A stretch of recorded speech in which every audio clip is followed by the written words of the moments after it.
You're listening to Missing Persons, brought to you by AbJack Entertainment.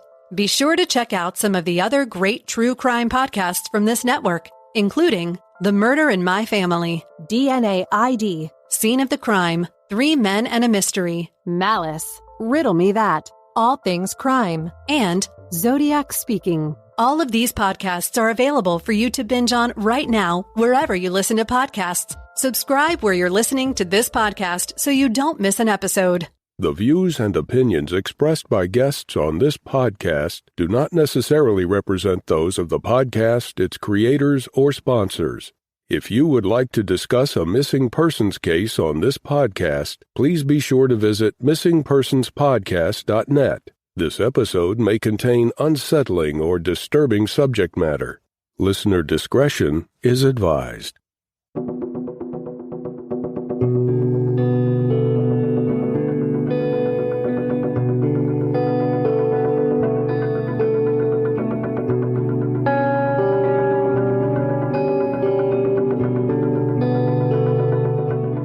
Welcome to Missing Persons, a podcast dedicated to spreading the word about people who have vanished under mysterious or unexplained circumstances and the family members who are looking for answers. I'm Jess Betancourt. And I'm Mike Morford. Together we created this podcast to help give a voice to people who continue to look for their missing loved ones. In some cases, even after decades have gone by. In each episode, you'll hear from Jess giving listeners the backstory and the basic facts of the disappearance. Then Mike will speak with someone who's intimately connected to the missing person, and his guest will share their story with us. Please stay tuned at the conclusion of this episode to hear about our Patreon program and our commitment to help find people who have gone missing. We'll also share with you where you can find more information and how you can join our team and help our efforts. You'll get recommendations for other podcasts we think you'll enjoy, and more. So sit back and enjoy this episode, and who knows, maybe you can help us find someone who's missing. Episode 26, Trevor Boyd. Trevor Samuel Boyd was born on July 13th, 1992. He lived in Lyman, Wyoming, a small town 2 hours from Salt Lake City, with his family. He has 2 older sisters, Jessica and half-sister Ronnie Mae, whom he's close with. After his parents split up, he moved in with his father and ended up dropping out of Lyman High School.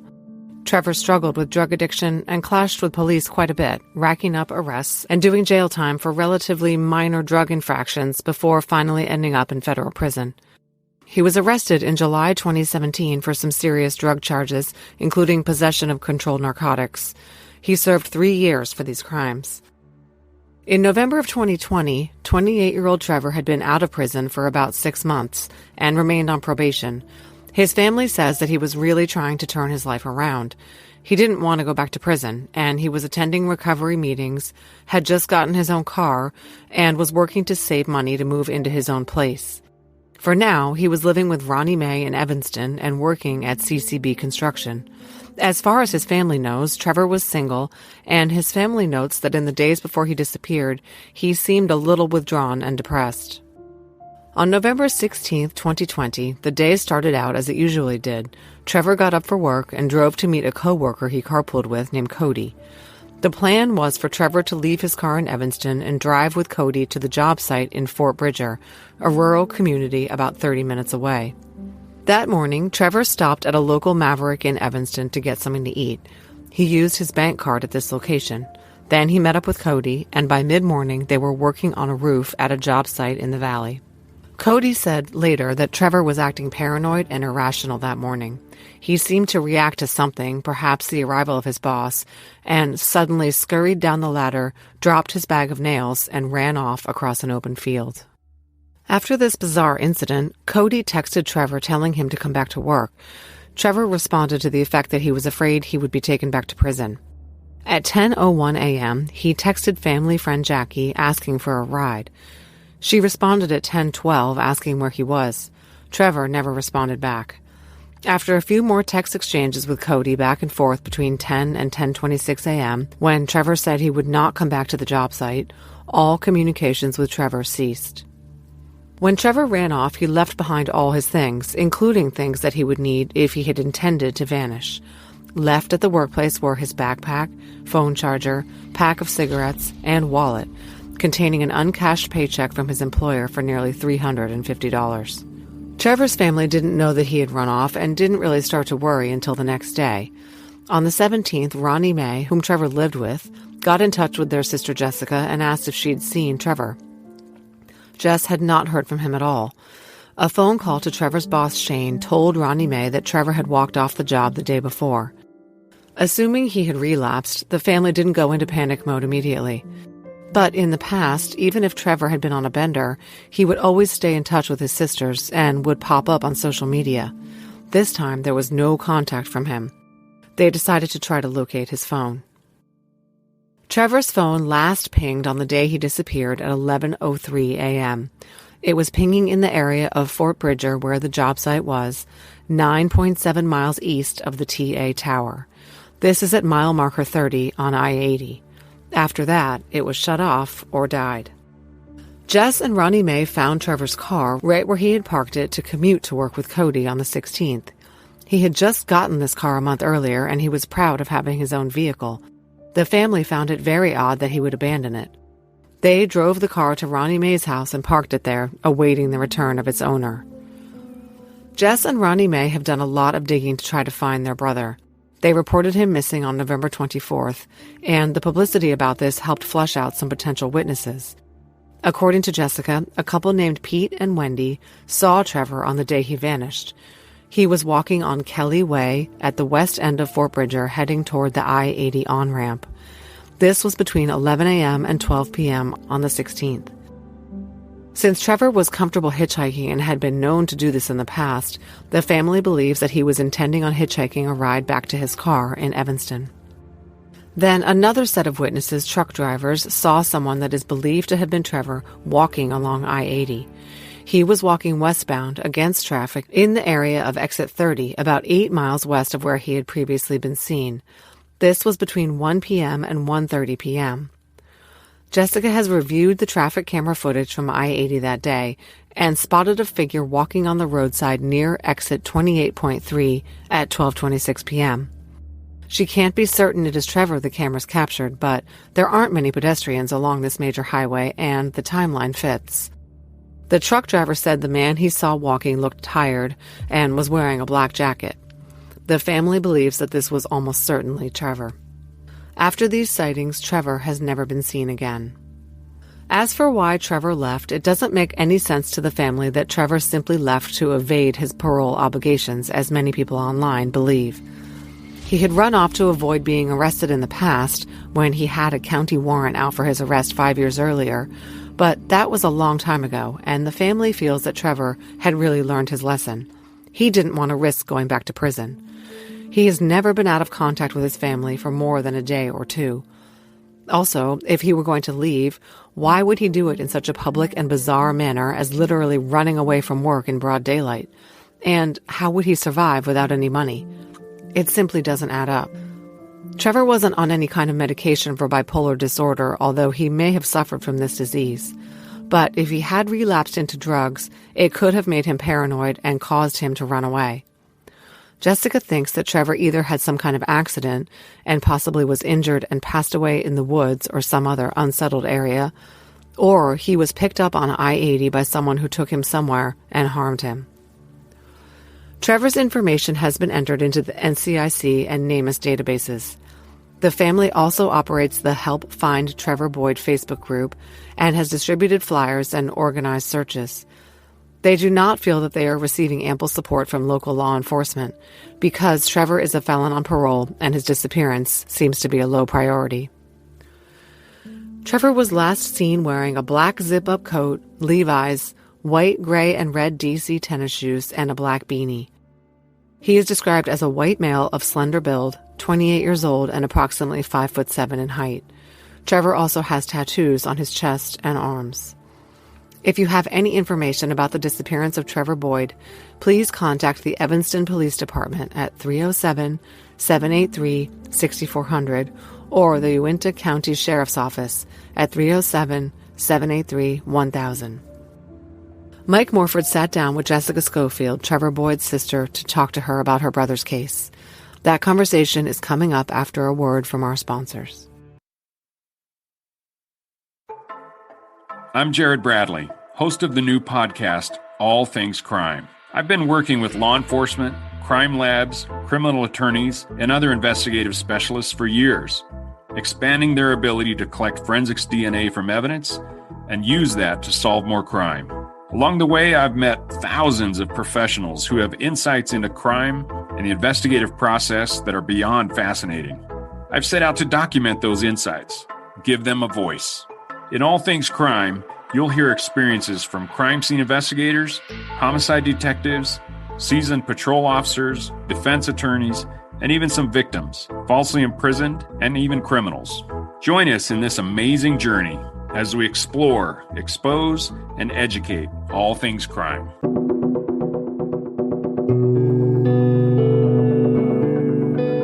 Hi, Jessica, and thank you for coming on to discuss your brother's case with us today. You betcha.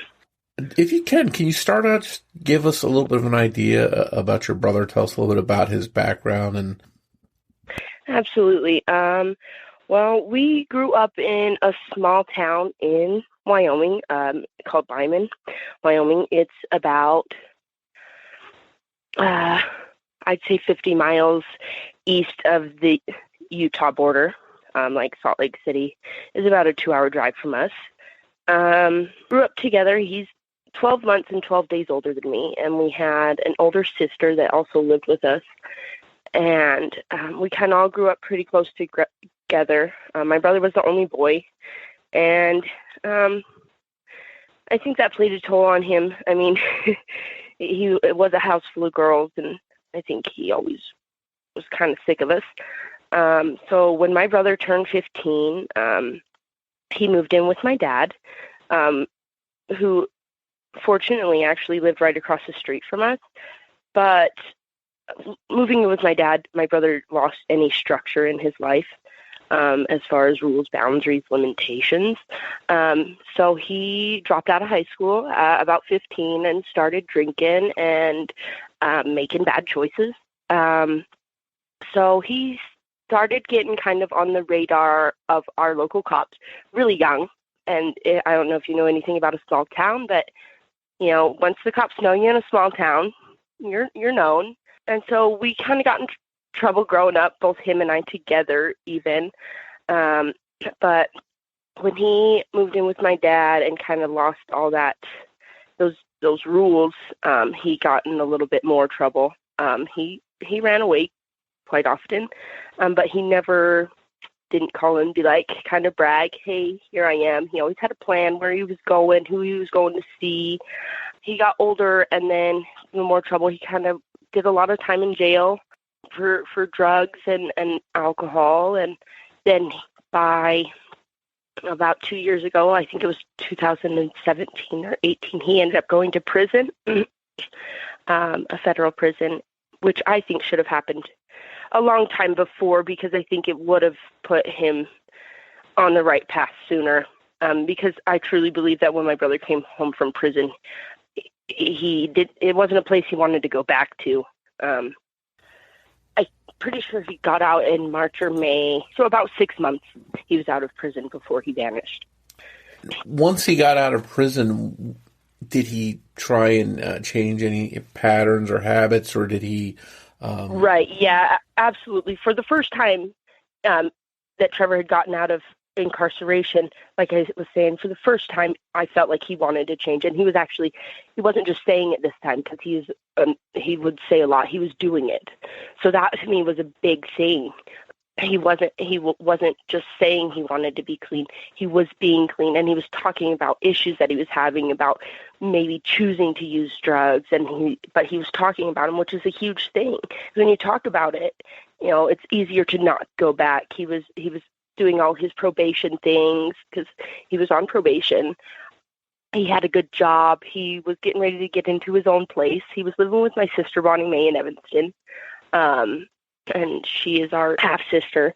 But that's where he was living at the time, which is about 30 minutes away from where he grew up, and about 30 minutes away from also where he took off walking. But yeah, he was saying, and not just saying, but he was doing things this time that really showed that, he was ready to get his life together. He was 28 years old. He was ready to get his own place and work a steady job where he didn't have to use and be that other person. So it sounds like he turned a corner and was looking towards a new future. Absolutely. And let's go back to November when he disappeared. What was going on in his life right around that time and that month? Anything unusual or anything out of the ordinary? Well, not too much. The start of November, he went up to my dad's timeshare in Jackson, and I was supposed to go with him, but my stepson it's his senior year, so we ended up going to the playoffs football instead of me going on that trip to him with Jackson. So I had messaged him through the time he was in Jackson, asking him, how's it going? He was a little bummed. He was by himself. Trevor's not a type of person who enjoys being alone. I don't think anyone is. It's really something you have to come to learn to enjoy. And so I kind of felt like maybe he was a little bored and maybe a little depressed.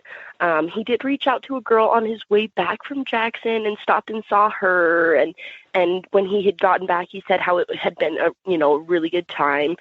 But I don't know, in my head, I think it also took a toll on him that he did end up going on his own. Because I think he reached out to a couple of people to go with him.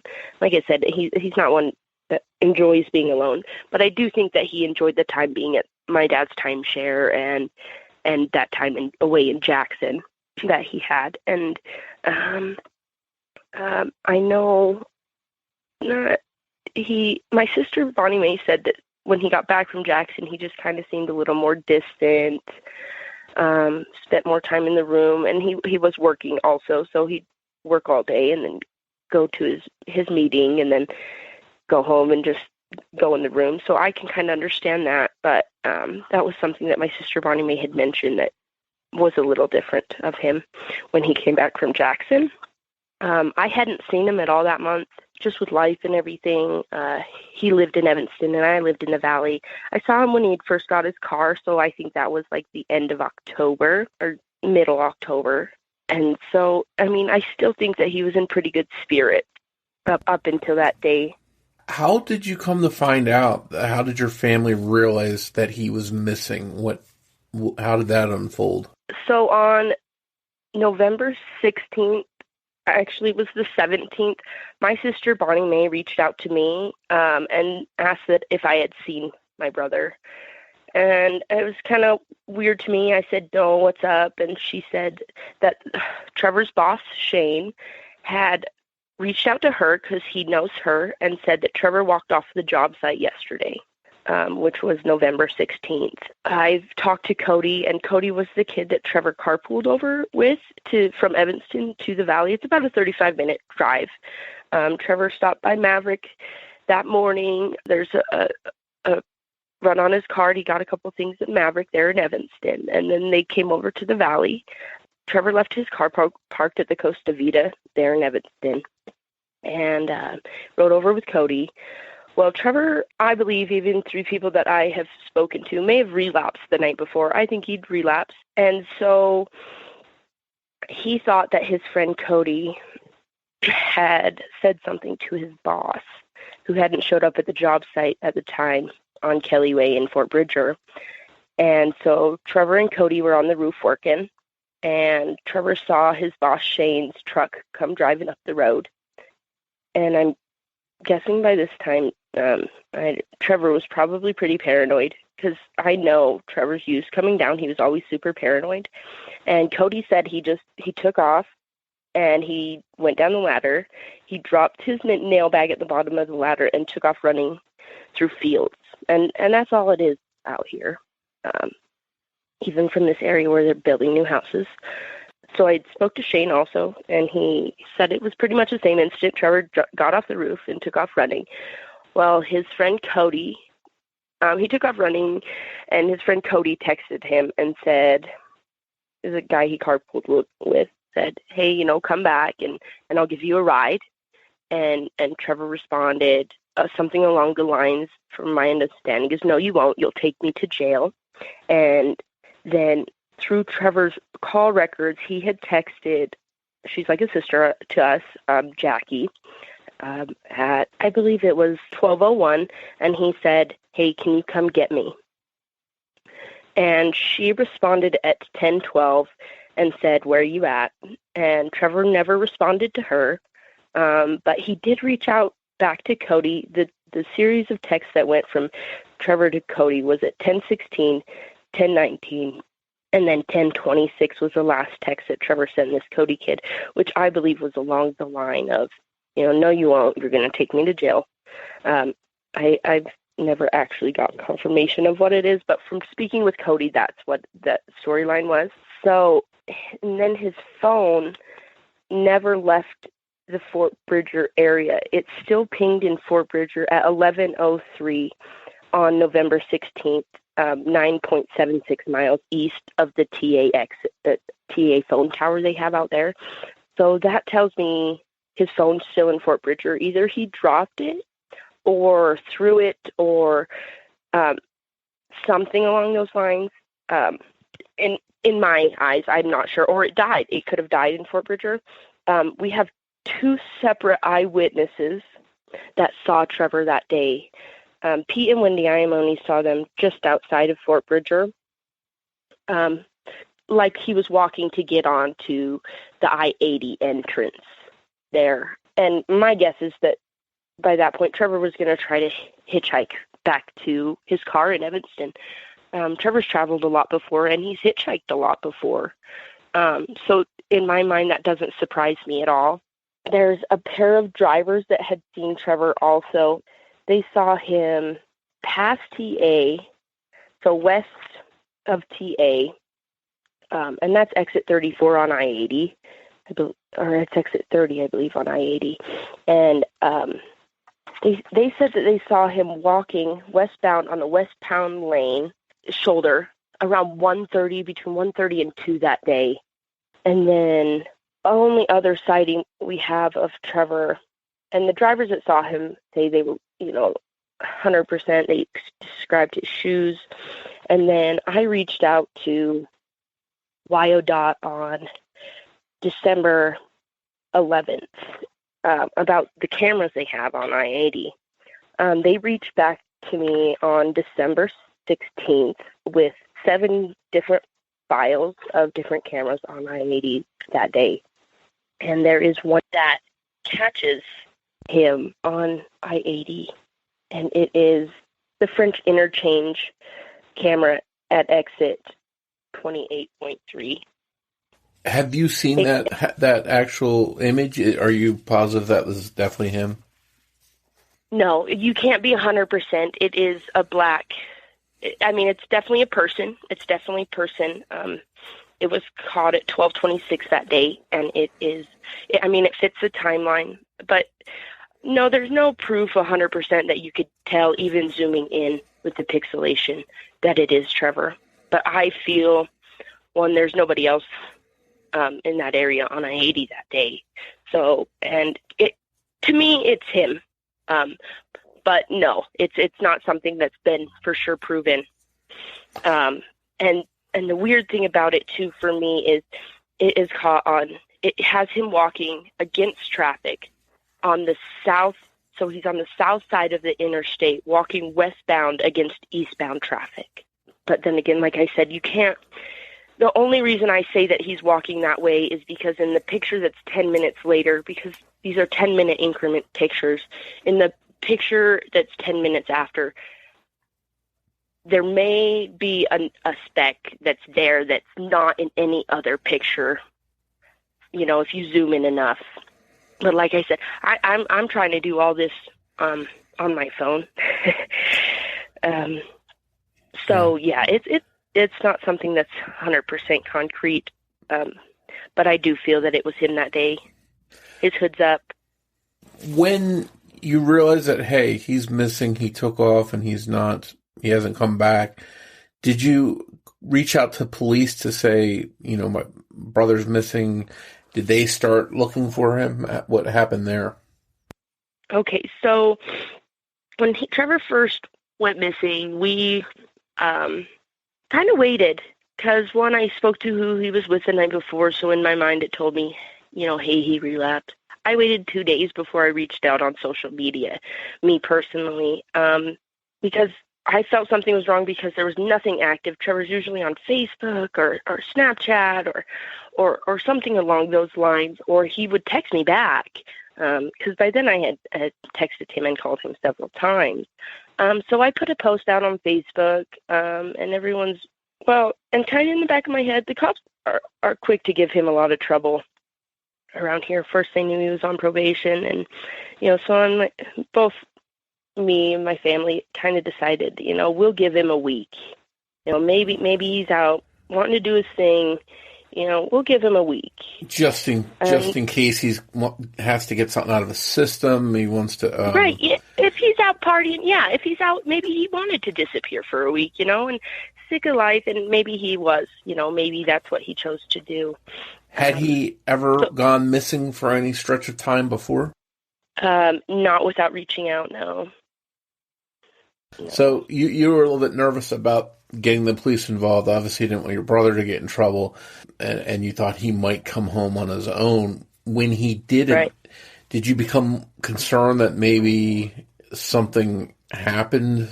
Maybe he met with foul play, or maybe he absolutely got injured or self-harmed or anything along those lines? Yeah, by 2 days later that I saw that there was no action from him, in my heart, I got really scared. My brother has been known to be suicidal, but I didn't feel at all that he was in a place like that in his mind, because he was doing so well. He's been doing the best he'd ever done. So my second thought immediately when I found out the situation was he tried to hitchhike. I know my brother. He tried to get a ride to his car. So that was the other thing. But the fact that he never made it to his car, in my mind, I felt that somebody picked him up and never let him out. Whether they picked him up and said, hey, I'm going to give you a ride, and then chose to never let him out, or, I'm not sure. But yes, from the start, I've had just a bad feeling about the whole situation. And his car remained there? He never came back for that? That stayed where he left it? It stayed where he left it for about 3 days, and then my sister took it to her house in where Trevor was living in Evanston, and it has remained there since. We've read, too, that there was no bank account activity, but he did go to the bank that morning that he went missing and did a transaction there. Do you know, did he withdraw money? Was it anything unusual that day? No, the only bank action he had that day was at Maverick. From my understanding, from what we've been told. So no unusual withdrawals or clearing out his bank account, like he's going to take whatever money he's got in there and just take it off? Nope. And he even had a $346.25 check from his workplace in his wallet that has never been cashed to this day also. Because, if my brother was on the run, also, he left his backpack. And, like I've said, my brother's traveled a lot in his life. He always took his backpack, and he did not take his backpack from the job site that day, which is really weird to me. And I understand that, yes, maybe he was in a hurry, but it was just weird. He left his backpack and his coat and his charger and all the things that he would usually take if he was running. And, he's not dumb. He's a smoker. He would have had to have used money to buy cigarettes. Yeah. And he was also diagnosed bipolar. Did he bring any of his medications with him, as far as you know? No, he wasn't, and he wasn't really taking any medications for it. I don't think. I think he was taking one medication that helped him sleep at night. We're all diagnosed bipolar in my family. Me personally, I don't take anything. My mother doesn't take anything. I know Trevor, he's a lot like us. He has his highs, and they're really high, and his lows that are really low. But he was finally at a point in his life, too, that he was talking about it, which helps. But no, he hadn't really been on any medication since he'd gotten out of prison for his bipolar. He was taking something before bed. He'd take a half a pill before he went to bed. He said it would help him sleep.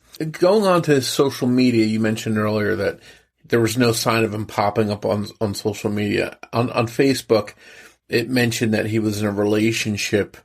Did the person he was in a relationship have any ideas or any information about where he may have gone? Not that I know of that he was dating anyone at the time. I know prior he was dating a girl named Jonna, but that hadn't really worked out, and he was staying pretty single as far as I knew. Like I said, he stopped and saw a girl in Jackson. She had reached out to us after Trevor had gone missing, and I guess it was kind of a private interaction because her husband wasn't okay with Trevor coming around, I guess, and so he was at work or they had met up, but she had told me that, she had met with him and he seemed in good spirits. And so, yeah, but as far as a girlfriend at the time, I don't believe Trevor was actually dating anyone at that time. And it could be that he just never updated his dating status or whatever as well. There was a little bit of chatter on Facebook that your brother might, quote, be on the run. Absolutely. What do you, and on the run could mean a lot of different things. What do you interpret that talk or that chatter might be about? Running from the police, running from... Absolutely, yeah. On the run, yeah, because he's on federal probation. So I can definitely see where people were like, oh, well, he didn't want to finish his probation and he just took off. I could definitely see that. He's done it before. He had a warrant out of Uinta County when we were younger. I don't know, it's probably about 5 years ago before he went to prison. But he always showed up or called, because even when he was on the run out of Uinta County. So, yeah, it's definitely something that I could see him doing before, but not now. Like I said, Trevor didn't want to go back to prison. He wanted to be a man, and he wanted to take care of his past, and he wanted to move on. He was finally at a place, he was showing that he was doing that. Along those lines, I assume because he's was a felon, he's out of jail, that he's got to report to whatever agencies, probation, parole, whatever it is. By not doing that, maybe he puts himself at risk for going back to prison for a stretch of time. Do you know what he'd be looking, if he was out there someplace now and you convinced him to come back, what would he be looking at as far as additional time? Well, you know what? Right now, he's not in any trouble at all. He's missing. He's a missing person. So at this point, that's not really something we've even looked into. I know his PO is very concerned along with us. Yeah. So at this time, he's not looking at any trouble. Maybe some more time, but yeah, no. So if he's out there listening someplace, then maybe he can come back and not have to face a whole new sentencing and a lot of additional time. And maybe he can just come forward and let you know that, he's safe. I know there was a cadaver dog search done. Can you tell us a little bit about that search and where it was conducted and why at that spot? It was something that I had reached out to some people that I knew out of Sweetwater County here that had dogs, that I knew, well, because I had reached out to them, they were more than willing to come and search the ground. But we kind of hit a bridge there because it's a different county. And in order for Sweetwater County to bring in their dogs, they had to be requested by Uinta County So,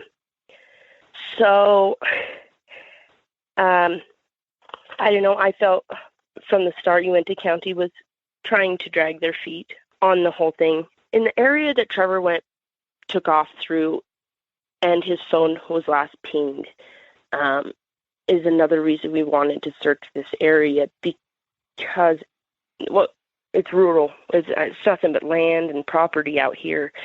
We probably had to go through 50 different landowners to get property rights to just simply be on this land, walk this land, see if we can find a phone or a shoe, or at that point we were looking for anything that would have shown maybe if he was hiding out there.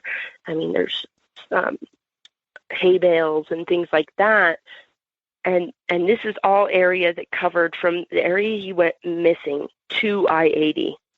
It's kind of like a horseshoe there, from the area he went missing to I-80. So we were thinking he'd probably beelined it maybe to I-80 to start looking for a ride or whatever. It was just a lot of land to cover for people. I mean, we kept having all these people saying, oh, yeah, we'll come out. Well, maybe 8 people come out. And it's just too much land for 8 people to walk. And so the first day we were able to get some search and rescue guys out, but by then it had been 2 weeks past him being gone. And so I had reached out to the cadaver dog people, and they said as long as we got it through Uinta County, they could request the dogs out. So that took a couple more, about a week more, and they were able to pull the dogs out. Just looking, I at that point for anything, being cadaver dogs, they are bred for the scent of decay or death, and so they covered this entire area, and they scented on nothing that they had recorded to us. So it seems likely that your brother didn't pass away out in that field or something and just remain there, because the dogs likely would have. They would have found. Yeah. So it's possible that he made it to the highway, got a ride with someone, and then just from there, he could have gone any place. Right. Well, right. Yep. And according to the timeline I have and the one picture I have on I-80 that could possibly be him, and then the pair of drivers that fit the timeline, it puts him even past TA walking on I-80 around 1:30 that day. And I believe those truck drivers, the guy said he looked wore out. He was tired, which I don't doubt it. I mean, it was a November day in Wyoming. Granted, it was beautiful for November in Wyoming. Snow hadn't fallen and stuck yet. It was jacket weather. He wasn't in his coat. He was in a jacket, a black jacket, and even the sides of I-80 that need to be searched, there's just so much land that now at this point we're waiting for spring that just needs to be covered, because he could be very much laying out there, Where does the investigation itself stand right now? Are police actively looking for him, or what plans do they have? Do you know? I don't. They tell us that they are that they're looking, and it's difficult having to be the ones reaching out to them to find out. I mean, we've been waiting this entire time to know if they got his Facebook records, and we're questioning, well, why haven't they got his Facebook records? Like, this is something we think that they should have gotten. So I finally get up the courage to call them. And she says, like, oh, yeah, we got that probably last week or 2 weeks ago. So it's just things like that. It's hard. I wish that they would be reaching out to us. So I'm not 100%. I know that he has, he's in the NamUs, he's in the NCIC. He has 2 case numbers out of Uinta County Sheriff's Office and out of the Evanston Police Department, but as far as anything along those lines, that's just to wrap up, and not to put you on the spot and make you play detective, but based on everything you see, knowing your brother, what do you think happened to him? I think either my brother got tired of walking along I-80 and he sat down and succumbed to the land, or I believe somebody on I-80 picked my brother up and never let him out. And if that's the case, then there's a crime that needs to be investigated and found out. Absolutely. At this point, I don't feel like we're looking for my brother. I know it's bad to say, but I have very little hope left that my brother is alive out there.